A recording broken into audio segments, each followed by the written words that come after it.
प्रिय विद्यार्थियों, मैं Sonkiya madam Christ church convent school Gadarwara digital class में आपका स्वागत है। प्रिय विद्यार्थियों, मैं संस्कृत टीचर कक्षा 6वीं अष्टमा पाठा परोपकारः इस पाठ का हिंदी अनुवाद समझाने जा रही हूँ। ध्यान से समझिए। आप अपनी बुक निकाल लीजिए और मिलाते जाइए। देखिए,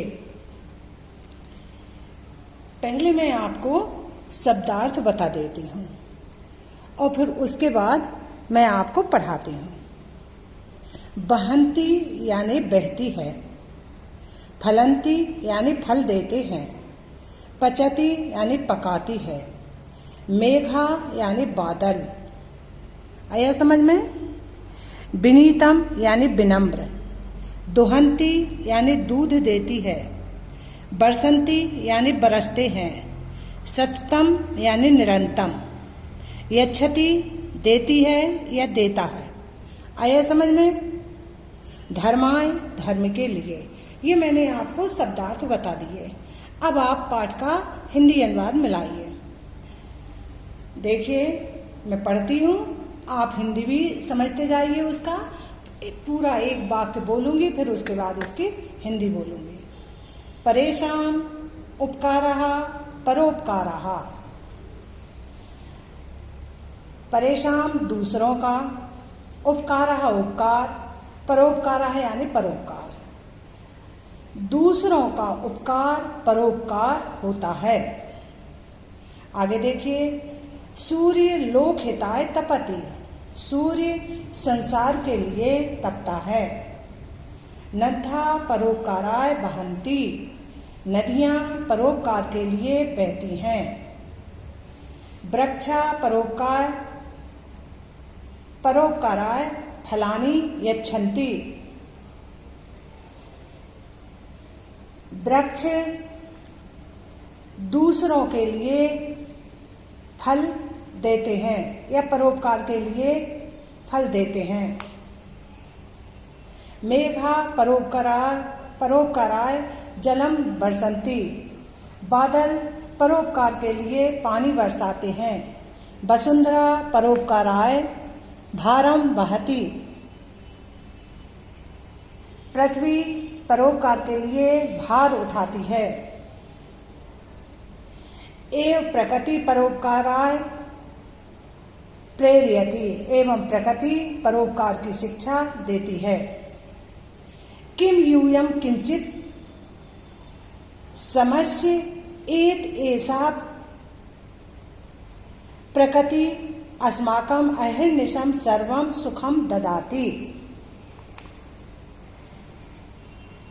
क्या तुम सब थोड़ा भी याद करते हो कि यह प्रकृति हमारे लिए दिन रात सभी सुख देती है। यदा यकृत्या सुरक्षायै वयं मानवा किंचिदपि कर्तुं शक्नुमः। जब प्रकृति की सुरक्षा के लिए मनुष्य कुछ भी कर सके, तब हमारा जीवन सुखमय होता है। तदा अस्माकं जीवनम सुखनम भविष्यति। यहाँ तक है ये है। उसके बाद देखिए, एद दर्थम जल संरक्षणम, वायु संरक्षणम, भू संरक्षणम च अश्वमेव करणीयम। इसलिए जल का संरक्षण, वायु का संरक्षण और पृथ्वी का संरक्षण अवश्य ही करना चाहिए। लोक हिताय यानी होता है संसार के हित के लिए। यच्छन्ति यानी देते हैं। वसुंधरा यानी पृथ्वी, वहति यानी उठाती है। आया समझ में? सततम यानी निरंतर, यच्छति यानी देती है। ये मैंने बता दिया है। धनार्जनाय यानी धन कमाने के लिए। प्रकृत्याः प्रकृति की। अब आगे का देखिए, माता सर्वेभ्यः भोजनम पचति। माँ सभी के लिए भोजन पकाती है। भोजनम स्वास्थ्य लाभाय भवति। भोजन स्वास्थ्य प्राप्ति के लिए लाभदायक होता है। स्वास्थ्यम ज्ञानाय परिश्रमाय च भवति। स्वास्थ्य ज्ञान और मेहनत के लिए होता है। परिवारे विद्या पुत्राय विद्याधनम ददाति। परिवार में पिता पुत्र के लिए विद्या रूपी धन देते हैं। माता स्वपुत्रै सुसंस्कारम यच्छति। माता अपनी पुत्री के लिए संस्कार देती है। सैनिकः देश सुरक्षै स्वशरीरस्य बलिदानम करोति। सैनिक देश की सुरक्षा के लिए अपने शरीर का बलिदान करते हैं। सेविकः समाज विकासाय सततम कार्यम करोति। लोगों की सेवा करने वाला समाज के विकास के लिए लगातार कार्य करता है।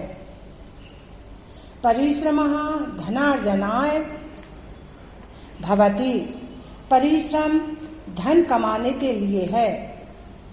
धनम राष्ट्र विकासाय धर्माय सुखाय च भवति। धन राष्ट्र के विकास धर्म और सुख के लिए होता है। अतः परोपकारस्य विषये कथितम।